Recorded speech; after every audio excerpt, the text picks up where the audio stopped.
Say it again because my brain went.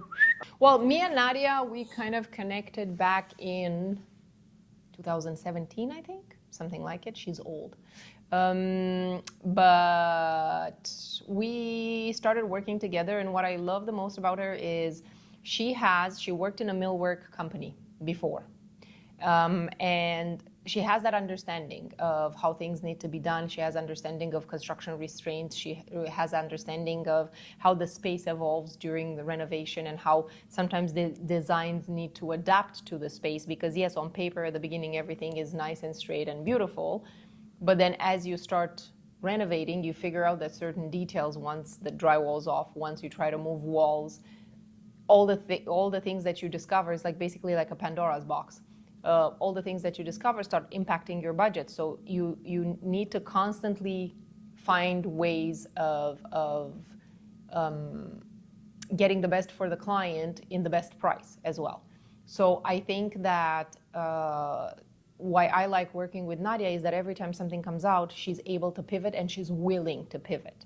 It's not just being able to, it's being willing to and knowledgeable enough to be able to pivot your design right away to like accommodate the site conditions at that point. And I find that I've been lucky enough lately to surround myself with a lot of people like that, both in Montreal and here in Austin, because I work the same way with Leslie, I work the same way with Dalixa, I work the same way with other people that we collaborate with, contractors and clients.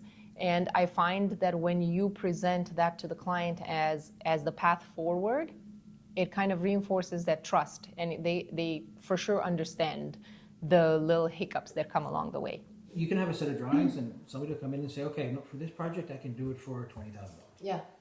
And then somebody else will come in and go, yeah, I can do all of this, but there's so many things that are not thought about here, and we need to do all these to get here, but it's going to cost me $30,000 to do it. And the client comes back and says, no, I'm not interested. They're doing it for 20, so I'm going to give it to them. Exactly. And but then there's so many things that are missed and not thought of, and they go through the end and they come back and go, you're right. It cost me 35 with the other guy because of all the other things that you already mentioned. Yeah. Yeah. And they see the pretty stuff. The pretty stuff is amazing, but everything that's in your walls, your electricals, your plumbing, your ventilation, your insulation, especially like now, our summers are super hot, our winters are super cold. Getting all these things properly insulated so that your air conditioning costs are not through the roof. Yeah. All of these factors have to be considered. In the industry, there's too many dishonest people who are just trying to make the sale, push a lower price just to get the contract, and then trying to escalate everything and justify every other add-on.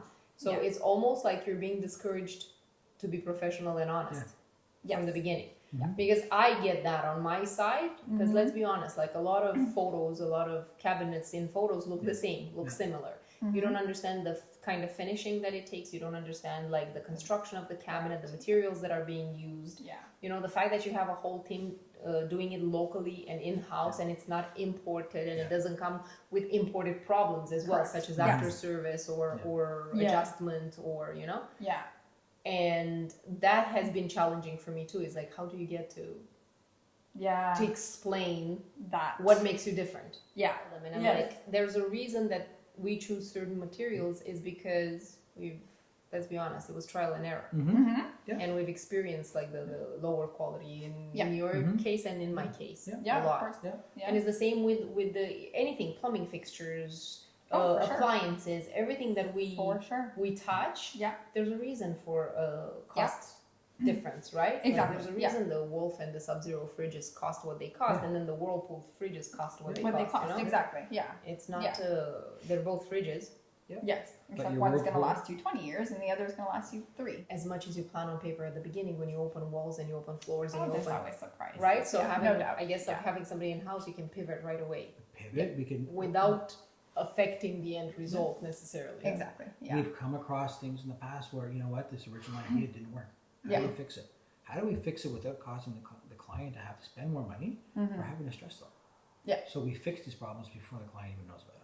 Yeah. Maybe we should stress them more because they definitely don't spare us. There you go. Just every staged renovation and every staged, you know, post and everything. It's like, it's not about the fluffing of the pillows. It's not. You No, know, exactly. it's like there's so much work that goes in your home, and that like Yeah. so much planning and so many people that have to work before you even bring that fluffed pillow in your house. Correct. Yeah. You know, and that's being Yeah. disregarded Yeah. over just the pretty things, and I think that that's dishonest. Yeah. It's getting to know your client, getting to know not just what they like, but how they use their home. That's the most important How part. they use their home and what's more practical and what they do. Yeah. That's huge. At the end of the day, you look at a kitchen, you look at your kitchen designs, where things are laid out, how things are used, the hardware and the mechanisms that are inside your cabinets, all depend on how you use your kitchen. The whole house has to be planned that way. Every room. What do you think is like the toughest conversation to have with the new clients? Ask them their budget. I knew he was going to say 100%. this. Yeah, same. Getting people to open up and be honest about your budget. I don't care if you've got a $30,000 budget or a $300,000 budget. Tell me what you've got and we'll work towards that. Exactly, What you're because there's no comfortable point spending. wasting time and making you feel self-conscious about your low budget because you're aiming for like all the bells and whistles. Correct. Let's be honest, all the shows that renovate a house for $55 in 3 days. So Yeah. what's worse now, I feel like it used to be HGTV that was like, Yeah. basically going against the reality of the industry. But now it's even on Instagram.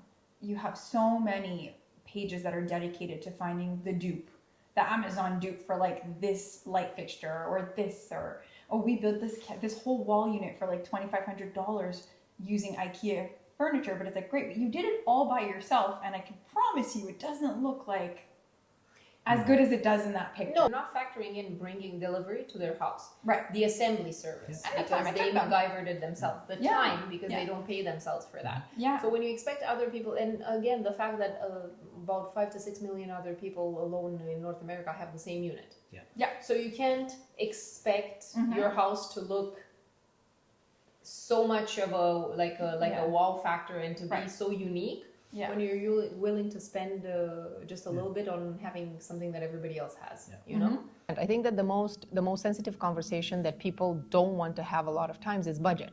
But by not disclosing your budget early, like in the process, to the team that you want to do the renovation or construction or whatever with, it's not like people feel like they're withholding their information gives them more value and more to play with, but it doesn't. It just restricts the way we can do. So it doesn't allow us to present the materials, the design, the styles that would work within your budget. Because if you tell us, oh, I don't have a budget or I don't know, we're going to obviously go to the maximum, right? And try to design that wow space and that wow. But then you realize that you've been presented something that you can't afford.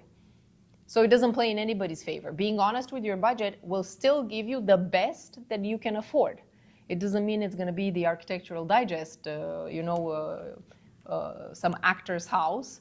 But if your budget doesn't match, like it's not gonna work. So being honest about the budget allows the team to present a concept and then follow through to deliver it.